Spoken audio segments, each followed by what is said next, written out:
There was a forest. There was a very big and dense tree in that forest. The branches of that tree were spread far and wide. Many birds used to make their nests on those branches.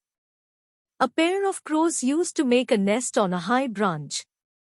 A small sparrow also lived with her children on another branch near him. On one side the green parrot used to make noise day and night with his flock, and on the other side melodious mine used to sing songs in sweet voice morning and evening. In this way, many known and unknown birds lived together by making their nests on that tree. There was a hollow in the trunk of that tree. An old owl lived in that house. The older the owl was, the more knowledgeable and clever it was. All the birds used to respect him a lot. She used to call him Ullu Dada. One day early in the morning when the birds came from their nests, when she went out to pluck the grains, she saw a long, black snake crawling towards her tree. They all got scared seeing the snake. Jo stopped where she was and started holding her breath to see where the snake was going. That snake came crawling under the same tree and got into a hole made in its root. Seeing this, the senses of those birds flew away. "It is not without danger to have a snake so close to us," said the little sparrow. "After we leave, this snake will surely go to our nests and eat our eggs," said a bird. "A snake eats even its own eggs." "Then why would it leave our eggs?" said the black crow in a worried voice. "But what shall we do?" "It is not in our power to drive away this snake," said the green parrot, wagging its long tail. "Let us go and tell Grandfather Owl. He will find some way or the other." All the birds flew and sat around the owl's hole. Owl grandfather had heard their chee-chee, choo-choo, caw-caw, tie-tie. He poked his head out of the socket and asked, "What's the matter? Why are you all so nervous?" The sparrows told the whole thing to Grandfather Owl and asked the way to get rid of the snake. The owl remained silent for a while, as if thinking something, then said, "Look, it is very difficult to drive away the snake. After all, it has come now. Let's see how it behaves for a few days. Till then there is no way to drive it away. The trick will surely come out. Yes, you people don't leave the tree alone. Somebody or the other should always be guarding. I will be careful too." The birds went back, but they were very sad. Nothing happened on the first day. Everything was fine on the second day as well. Few days passed like this. The snake mostly stays in its burrow. He used to come out of the bill in the morning and in the evening and would go around and enter the bill again. "Look," said Owl Grandfather to the birds, "you guys were just upset. That snake looks very decent. I would say that you guys make friends with it." But the birds were not ready for this. Yes, they had stopped guarding the tree now and started picking grains like before. Slowly they got used to being in the snake's neighborhood. One day in the evening there was a noise of chirping and crowing on top of that tree.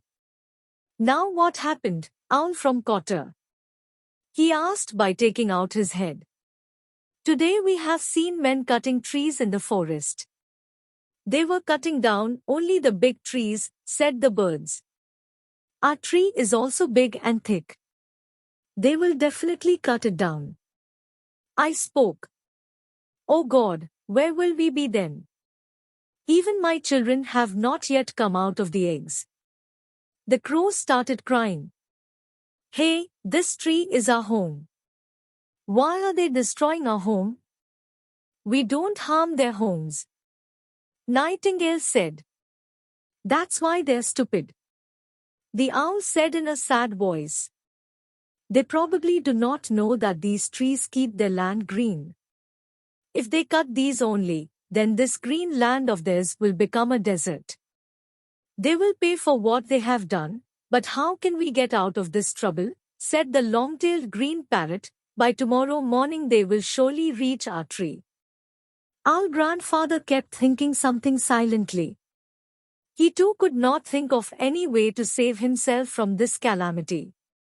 Really, if this tree is cut down, where will this huge community of birds go? He thought. But when he saw the downcast mouths of the birds, he said reassuringly, "You guys don't worry. Go to your nests. Some solution will definitely come out by tomorrow morning." The birds went to their respective nests. But she remained restless. No one slept all night. Everyone had only one concern, that where will they go when the tree is cut? Living together for so many days, all the birds had mixed with each other a lot. Now she could not even think of being separated. At last the long, dark night passed, and the red of the dawn began to spread in the east. That day no one went out to pick grains. She kept looking at Ullu Dada's scooter, but today Ullu Dada had already entered inside. Even the snake did not go out for its morning walk. Some birds started circling in the sky to see whether the men who cut trees were coming or not. As they were getting late in coming, a ray of hope was waking up in the hearts of the birds that maybe the men would not come. Perhaps they would have regained their sense and would stop cutting trees in the forest. Then there was a noise, "The men are coming, they are coming. They are." All the birds came out of their nests and started flying outside. The forest resounded with the noise of chow chow, chiw, and caw caw. The owl also started peeping out of the hole. In a short while the men reached the tree. When they saw that big tree and its spreading thick branches, they stopped there. "This tree is fine. It will yield a lot of wood," said one of them.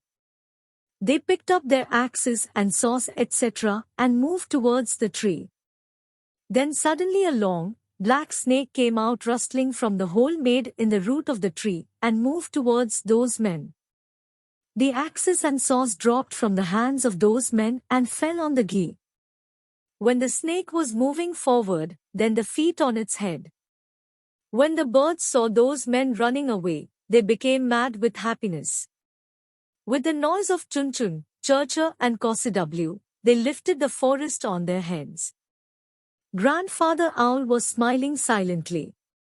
When the men had gone far away, the snake silently went towards its burrow.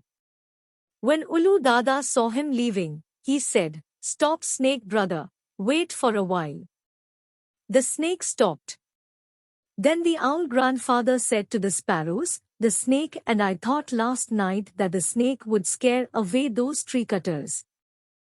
How angry were you when the snake came to live in your neighborhood and today this snake cut your tree, saved from being cut? Now tell me, will you be friends with this snake?" "This is a friend snake." The birds chirped and agreed.